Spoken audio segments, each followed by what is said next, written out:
App आना वाला है, ऐप आने, और ऐप ऐसा चलेगा ना जैसे व्हाट्सएप और इंस्टाग्राम चलता है। इतने तगड़े फीचर लाने वाला हूं मैं, इतने जोर से फेंका जाए ताकि वो स्पेस में चला जाए, वो अर्थ पे वापस ना आए। The project the satellite in such a way that it leave the gravitation. जब ये सेंटर ऑफ अर्थ है तो यहाँ पे G dash is equal to GM divided by R square. Centre of earth पे क्या हो जाता है, ये वाला मास क्या हो जाता है, जीरो। अर्थ का कोई मास ही नहीं है, तो मास नहीं है तो G डैश की वैल्यू क्या हो जाएगी, जीरो। ये बुलेट में हूं और मेरी बीवी साथ में स्कूटी पे है, तो हम दोनों चाहते हैं कि एक ही स्पीड से चलें। तो हम, जब मैं अपनी बीवी की तरफ देखूंगा तो उसको मैं रेस्ट पे देखूंगा, वहीं पे है। जब वो मेरी तरफ देखेगी तो मैं भी क्या हूंगा, रेस्ट पे ही हूँ। हाय एवरीवन, अस्सलाम वालेकुम व रहमतुल्लाहि व बरकातुहू। होप आप सब बढ़िया से होंगे, अच्छे से होंगे, आपके रोजे अच्छे से जा रहे होंगे। बहुत सारे बच्चे मुझे ये बोल रहे थे कि सर न्यूमेरिकल की वीडियो आप अलग से लाओगे या नहीं लाओगे। तो मेरी जान, न्यूमेरिकल के लिए भी अलग से वीडियो आएगी, डोंट वरी अबाउट इट। अभी मेरा ये है कि मैं आप सबको वो सारे PYQ, वो सारे CYQ करवा दूं जो एग्जाम पॉइंट ऑफ व्यू से बहुत ज्यादा इंपॉर्टेंट है मेरी जान, ठीक है। तो ग्रेविटेशन स्टार्ट करते हैं विदाउट वेस्टिंग आवर टाइम। सीधा आते हैं ग्रेविटेशन के पहले सवाल पे जो 1 करोड़ रुपए का है। और मेरी जान एक चीज अच्छे से समझना, ये PYQ और CYQ लगाने से पहले आप वन शॉट पक्का लगाना। वन शॉट लगा के आप इधर आओगे तो आपको पता चल जाएगा कि किस तरह से सवाल पूछे जाते हैं। ये पहला सवाल है, state Kepler law of planetary motion, और दो कोई एक्सप्लेन करने हैं। ये क्या बोल रहा है कि state the Kepler law of planetary motion, और 3 लॉ हैं एक्चुअल में, आपको कोई 2 एक्सप्लेन करने, मैं 3 के 3 एक्सप्लेन करके जाऊंगा। मेरी बात अच्छे से समझना। लॉ ऑफ ऑर्बिट पहला है, इसमें ये बोलता है कि जो प्लैनेट रिवॉल्व करता है around the sun is an elliptical orbit. जो मतलब ये सन है, सन के इर्द गिर्द जो ये अर्थ रिवॉल्व कर रहा है, ये कोई सर्कुलर पाथ पे रिवॉल्व नहीं करता। ये सन है तो ये अर्थ ऐसे सर्कुलर पाथ पे रिवॉल्व नहीं करता। ये कैसे रिवॉल्व करता है, ये सन है, ये एलिप्टिकल पाथ ऐसा होता है, ठीक है। ये एलिप्टिकल पाथ हो गया, ठीक। और ये मेजर एक्सिस होगी, ये मेजर एक्सिस होगी, और ये वाली छोटी है, स्मॉल डिस्टेंस है यहां से, ये माइनर एक्सिस होगी, ठीक। अच्छा, फिर लॉ ऑफ एरिया क्या कहता है, दूसरा लॉ है लॉ ऑफ एरिया। ये कहता है कि जब प्लैनेट रिवॉल्व करता है इक्वल टाइम पीरियड में इक्वल एरिया स्वीप्स आउट होता है। इसका मतलब क्या हो गया, the planet sweeps out equal area in equal interval of time. बोलता है अगर अर्थ यहां से यहां चला, इसने लगाया यहां से यहां चलने पे 2 घंटे, और फिर अर्थ यहां से घूम के यहां आया और यहां से यहां पे लगाने के लिए भी 2 घंटे लगाए, तो इधर का एरिया अगर 10 होगा तो ये वाला जो एरिया स्वीप्स आउट होगा ये भी कितना होगा, 10 होगा। मतलब ये वाला A1 is equal to A2 होने वाला है। अगर प्लैनेट यहां से यहां जाने पे जितना टाइम लगा रहा है उतना ही टाइम यहां से यहां जाने पे लगा रहा है तब, ठीक है। अच्छा, उसके बाद है थर्ड लॉ क्या बोलता है, इसको बोलते हैं लॉ ऑफ टाइम पीरियड। बोलता है कि ये हमारा सन है, ये क्या दैट इज एक बार चक्कर लगाता है। बोलता है जब एक बार चक्कर लगा के वापस अपनी जगह जाता है उसको बोलते हैं टाइम पीरियड। बोलता है जो टाइम पीरियड का स्क्वायर होगा वो डायरेक्टली प्रोपोर्शनल होगा किसके, the cube of major axis. मतलब ये सन और इसके बीच में जो डिस्टेंस है उसके क्यूब के डायरेक्टली प्रोपोर्शनल होगा। ये कुछ स्टेटमेंट्स हैं, इनको कोई भी प्रूव नहीं है, बस आप याद रखो टाइम पीरियड का मतलब ये हो गया कि भाई साहब the square of time period is directly proportional to the distance का क्यूब। ये याद रख लेना। Should I repeat, no. चलें आगे, चलो आगे चलते हैं। बोलता है define escape velocity, derive an expression for it. Escape velocity को डिफाइन करो और इसके लिए कुछ एक्सप्रेशंस निकालो। कैसे है एस्केप वेलोसिटी? एस्केप वेलोसिटी का मतलब हो गया किसी भी चीज को इतने जोर से फेंका जाए ताकि वो स्पेस में चला जाए, वो अर्थ पे वापस ना आए। The project the satellite in such a way that it leave the gravitational field, ये ग्रेविटेशनल फील्ड को लीव करके चले जाए। यहां से इतने जोर से फेंकना, वी एस्केप से फैलना है। और हमें याद रखना कि जब वो स्पेस पे जाएगा तो उसकी सारी की सारी एनर्जी, टोटल एनर्जी क्या हो जाती है, जीरो हो जाती है।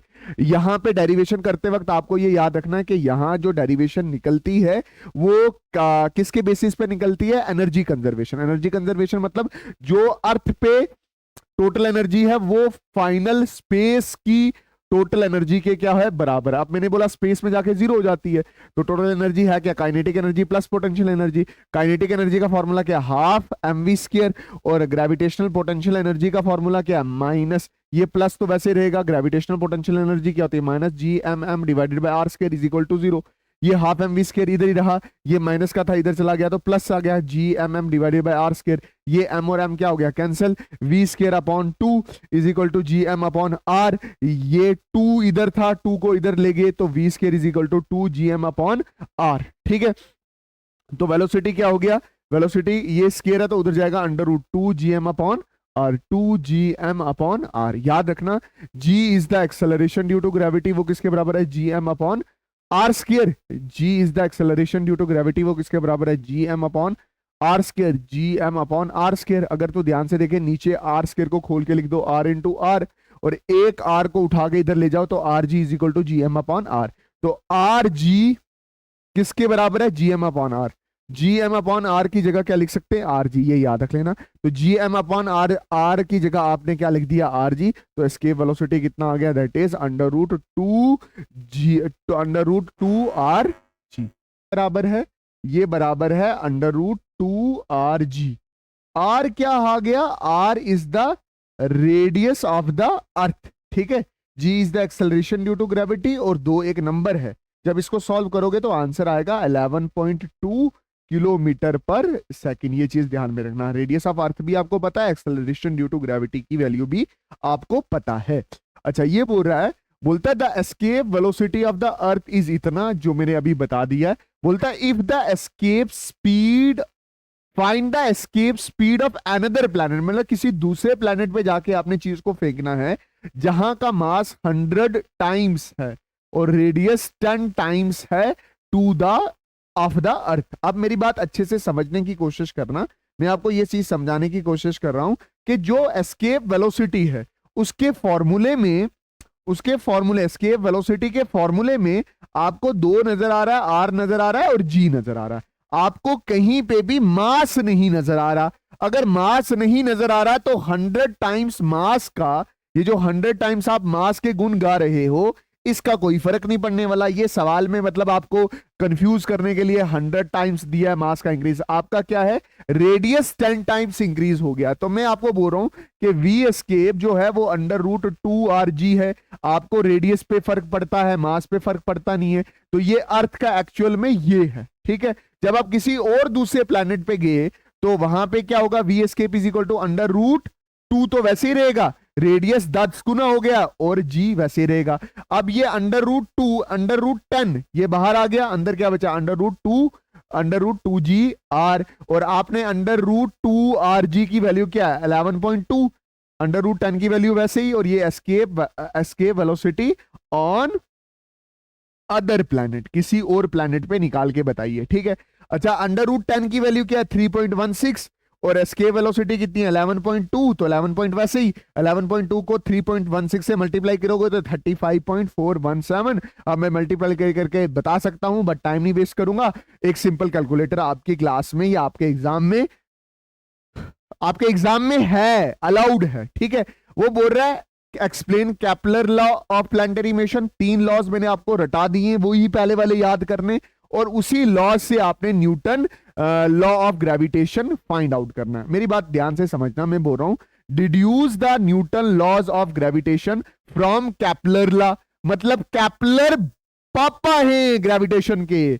न्यूटन से पहले भी कोई ग्रेविटेशन के बारे में बात करके गया है, दैट इज केपलर। अब केपलर का टाइम पीरियड वाला लॉ क्या कहता था, टाइम पीरियड का square is directly proportional to radius का क्यूब। अब यहां पे डायरेक्टली प्रोपोर्शनल साइन हटेगा तो के कांस्टेंट आएगा, T square is equal to K R cube. Equation number 1 ये बार में चल के यूज आने वाली है। ठीक है, centripetal centripetal force, centripetal force का एक फॉर्मूला है, क्या फॉर्मूला है, m r omega square, m r omega square, ये याद कर ले। सेंट्रीपिटल फोर्स के दो फॉर्मूले होते हैं, एक फॉर्मूला होता है m v square upon r और दूसरा फॉर्मूला होता है एम ओमेगा स्क्वायर आर, ये याद रख लेना। ये कब होता है, जब एक चीज दूसरे चीज के इर्द गिर्द चक्कर लगा रही होती है, तो वो फोर्स जो दूसरी चीज को चक्कर लगवाने में मदद करती है उसको सेंट्रीपिटल फोर्स बोलते हैं। अब ओमेगा की जगह क्या है, that is 2 pi upon T, ये फॉर्मूला भी तुझे याद करना पड़ेगा। Centripetal force is equal to m r, omega की जगह 2 पाई अपॉन टी का होल स्क्वायर, एम आर वैसे ही, सेंट्रीपिटल फोर्स वैसे ही, 2 का स्क्वायर 4, पाई का स्क्वायर और टाइम पीरियड का स्क्वायर। ये तेरे पास इन दो बॉडीज के बीच के फोर्स का आपने निकाला, ये इस तरह से है, centripetal force is equal to m r 4 pi square upon T square. इसको मान लो कि ये सन है और ये अर्थ है जो एक दूसरे को घुमा रहा है, ठीक है। देख, ये मेरी बात अच्छे से समझने की कोशिश करना। टाइम पीरियड के स्क्वायर की जगह आप क्या लिख सकते हो, के आर क्यूब लिख सकते हो। तो इक्वेशन क्या बनेगी, centimetre force is equal to m r 4 pi square K R का क्यूब, ये आर और ये क्यूब कैंसिल, तो यहाँ पे क्या बचा, 2 बचा। तो centripetal force is equal to 4 pi square इधर ले आए, के को इधर ले गए, मतलब इसको इधर ले आए, के को इधर ले आए, तो ये कांस्टेंट बन गया। एम को उधर रखा, एम को वैसे ही, और के का आर स्क्वायर। अब ये कांस्टेंट है तो कांस्टेंट और इज इक्वल टू को हटा के डायरेक्टली प्रोपोर्शनल लिख सकते हैं ना, तो centripetal force is directly proportional to मार और आर स्क्वायर। यही चीज तो न्यूटन कह रहा था कि फोर्स इज डायरेक्टली, जो दो बॉडी के बीच में फोर्स होती है वो मास और आर के स्क्वायर के बराबर होती है। और फिर मेरी बात ध्यान से समझो, फिर न्यूटन ने ये चीज भी कही थी कि दो बॉडी के बीच में जो फोर्स होती है वो मास के बराबर होगी। ये इक्वेशन नंबर फर्स्ट ये होगी, ये इक्वेशन नंबर सेकंड होगी, और ये इक्वेशन नंबर कौन सी होगी, थर्ड। दोनों इक्वेशन को कंपेयर करो तो force is directly proportional to बड़ा मास, डायरेक्टली प्रोपोर्शनल टू छोटा mass and inversely proportional to R का स्क्वायर। जब ये डायरेक्टली प्रोपोर्शनल साइन हटेगा तो ये क्या आएगा, यूनिवर्सल ग्रेविटेशनल कांस्टेंट, जिसकी वैल्यू आपको पता है क्या है, G is equal to 6.67 into 10⁻11। और इसकी यूनिट याद रखना क्योंकि एग्जाम में पूछी जाती है।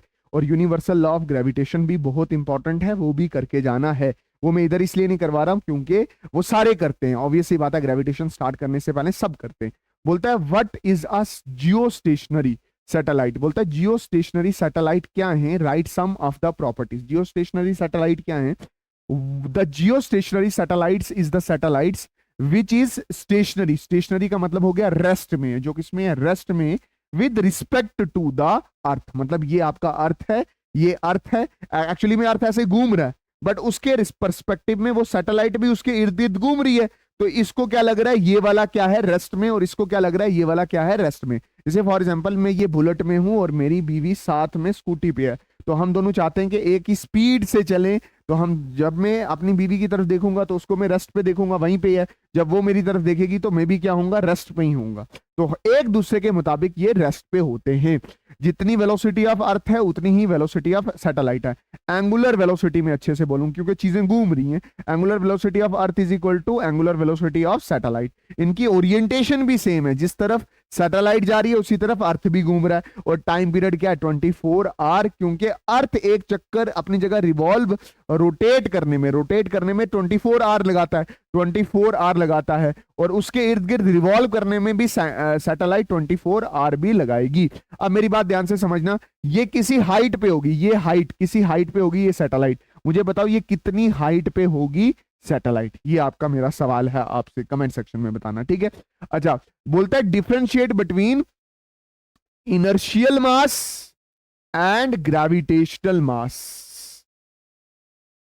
देखना, ये ऐसा मास होता है do not affect by nearby mass. इस मास का कोई इफेक्ट नहीं होता, इस मास पे किसी मास का दूसरे मास का कोई इफेक्ट नहीं होता।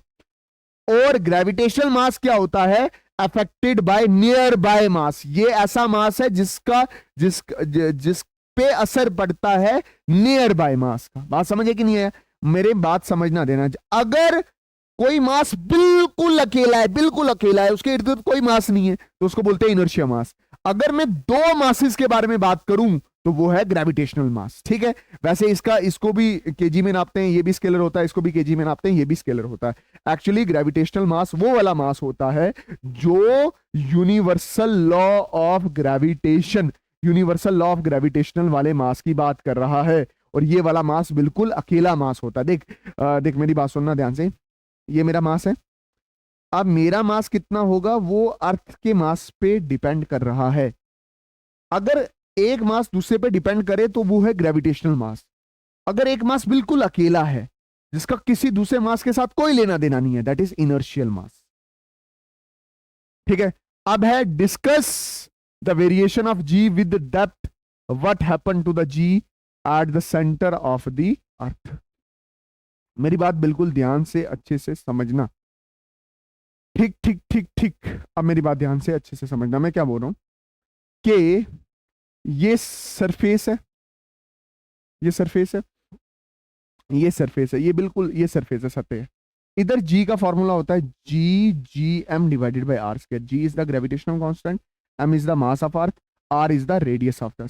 ठीक है, जैसे जैसे आपने ये कबर खोदी और नीचे गए, कितने इतने डी डेप्थ में नीचे गए, तो जब डी डेप्थ में नीचे गए तो अब आप यहां पे हो। अब आप कहां पे हो? डी डेप्थ में नीचे गए तो अब ये कहां पे हो? आप इधर हो। अब इसका जो पहले बड़ा मास था, एम मास होता था, तो ये बड़ा एम लिखा हुआ है, रेडियस बड़ा होता था। अब आप सरफेस में नीचे आ चुके हो। अब ये वाला डिस्टेंस इंपॉर्टेंट है। अब देख, ये बड़ा डिस्टेंस आर है, बड़ा डिस्टेंस क्या आर, और इधर तक डेप्थ में कितना आर, तो ये वाला जो डिस्टेंस होगा ये कितना होगा, that is R minus D, R minus D. तो जब इधर होगे डेप्थ में तो वो क्या होगा, जी डैश। इधर जब होगे तो इधर क्या होगा, जी डैश। और जी डैश किसके बराबर, जी छोटा एम और रेडियस कितना, आर माइनस डी का होल स्क्वायर। अब मेरी बात ध्यान से समझना, जब आप ऊपर से नीचे आते हो डेप्थ में तो पहले मास बड़ा था, अब मास छोटा हो गया। मास छोटा हो गया तो जी डैश की वैल्यू भी क्या होगी, कम होगी। जब आप डेप्थ में नीचे आते हो तो जी डैश की वैल्यू क्या हो जाती है, कम हो जाती है। आपने कुछ नहीं करना, फर्स्ट इक्वेशन और सेकंड इक्वेशन को डिवाइड करना है।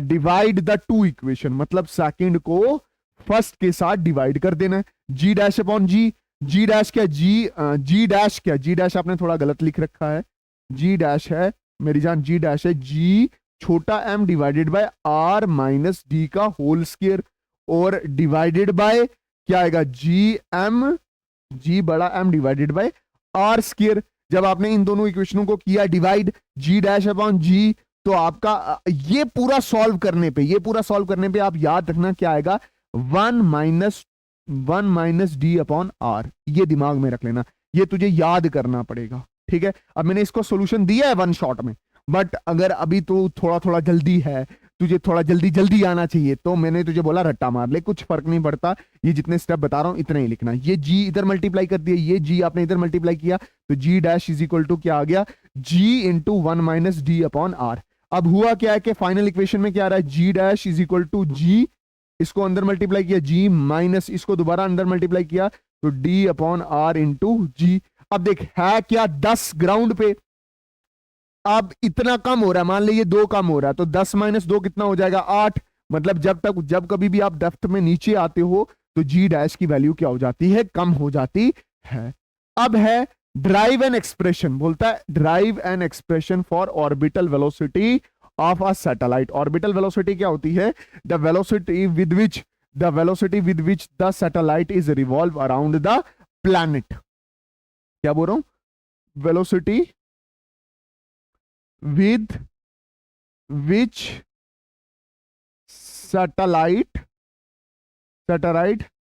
revolve around the planet।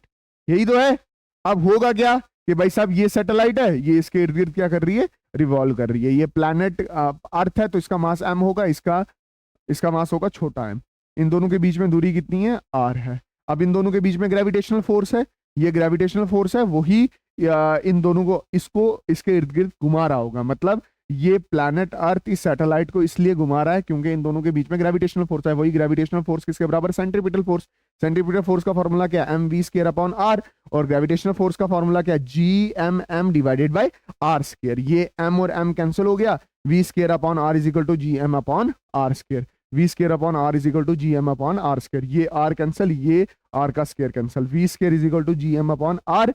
मैंने आपको बताया था जी एम अपॉन आर किसके बराबर होता है, उसको करने के लिए मैं दोबारा समझा देता हूँ। G is equal to G M upon R square, R square है, इसको दो बार लिख दिया, इस आर को उधर मल्टीप्लाई किया तो आर जी किसके बराबर होता है, जी एम अपॉन आर। तो जी एम अपॉन आर किसके बराबर है, आर जी वैसे ही रखा, ये स्केयर उधर चला जाएगा, तो V is equal to under root R G, ये दिमाग में रख लेना, ठीक है। उसके बाद है variation of G acceleration due to gravity and discuss the value of G varies with the altitude. बोलता है define acceleration due to gravity, acceleration due to gravity क्या है और इसकी वेरिएशन क्या है विद हाइट। देख एक्सेलरेशन ड्यू टू ग्रेविटी क्या है, देख एक्सेलरेशन ड्यू टू ग्रेविटी, इसको जी से डिनोट करते हैं, इज द ग्रेविटेशनल फील्ड। ये कुछ नहीं है, ग्रेविटेशनल फील्ड है। ग्रेविटेशनल फील्ड का मतलब होता है फोर्स अपॉन मास, ठीक है। अब फोर्स कौन सी है, ग्रेविटेशनल फोर्स है G M M divided by R square, और ये एम से डिनोट हो गया तो एम और M cancel, G is equal to G M divided by R का स्क्वायर। तो ये एक्सेलरेशन ड्यू टू ग्रेविटी का क्या आ गया मेरी जान, फॉर्मूला आ गया। अब देख सरफेस पे तो यही है, on surface value of G is equal to G M upon R square. जब हाइट में ऊपर चलो जाएगा तो जी डैश हो गया, हाइट देख ऑन सरफेस ये फॉर्मूला है, जब हाइट पे चले जाएगा D dash is equal to G M R plus H का होल स्क्वायर। अब यहां पे हाइट क्या हुई है, ज्यादा हुई है, इसकी वजह से जी की वैल्यू कम हो गई है। मतलब आप हाइट में ऊपर जाओ या डेप्थ में नीचे आओ, जी की वैल्यू हमेशा कम होती है। अब जी डैश को जी से डिवाइड करो, G dash divided by G, G dash की वैल्यू ये है और जी की वैल्यू ये है। जब आप इन दोनों को सॉल्व करोगे तो आपके पास आंसर क्या आएगा, ये रटना है आपने, 1 minus two H upon R, G dash upon G इसी साइड, जी को इधर मल्टीप्लाई किया है, G dash is equal to G 1 minus two H upon R, ये दिमाग में रखना। और ये इक्वेशन ये ही शो कर रही है कि वैल्यू ऑफ जी क्या होती है, क्या होती है, कम होती है। और मेरी जान एक चीज में उधर और समझाने की कोशिश कराऊंगा कि भाई साहब ये चीज यहां पे समझाइए ना, यहां पे ये चीज बोला है, बोलता है what happen to the ji at the centre of the earth. जब आप सेंटर ऑफ अर्थ पे जाते हो ना, जब ये सेंटर ऑफ अर्थ है तो यहां पे G dash is equal to G M divided by R square. Centre of earth पे क्या हो जाता है, ये वाला मास क्या हो जाता है, जीरो, अर्थ का कोई मास ही नहीं है, तो मास नहीं है तो जी डैश की वैल्यू क्या हो जाएगी, जीरो को इसके साथ मल्टीप्लाई करो तो आंसर क्या आता है, जीरो आता है। तो सेंटर ऑफ मास मतलब अर्थ के सेंटर में जी की वैल्यू क्या हो जाती है, एब्सोल्यूट जीरो हो जाती है। यहां पे मैंने बहुत अच्छे से सारे इंपॉर्टेंट क्वेश्चनों को कवर किया है मेरी जान, ठीक है। बट मैं तब भी बोलूंगा पहले वन शॉट देखो, फिर ये सवाल देखो, आपको मजा आ जाने वाला है। बाकी मिलते हैं किसी और नई वीडियो में, तब तक के लिए अल्लाह हाफिज, अल्लाह रखा, शुभ रात्रि, जय हिंद। जम्मू जिंदाबाद, कश्मीर जिंदाबाद, जम्मू कश्मीर जिंदाबाद, हम जिंदाबाद, तुम जिंदाबाद। ऐब आने वाला है, ऐब आने वाला है, और ऐब ऐसा चलेगा ना जैसे व्हाट्सएप और इंस्टाग्राम चलता है। इतने तगड़े फीचर लाने वाला हूं मैं, ठीक है मेरी जान, आप सबके लिए। वो बोलते हैं ना रियल रेवोल्यूशन अब आएगा।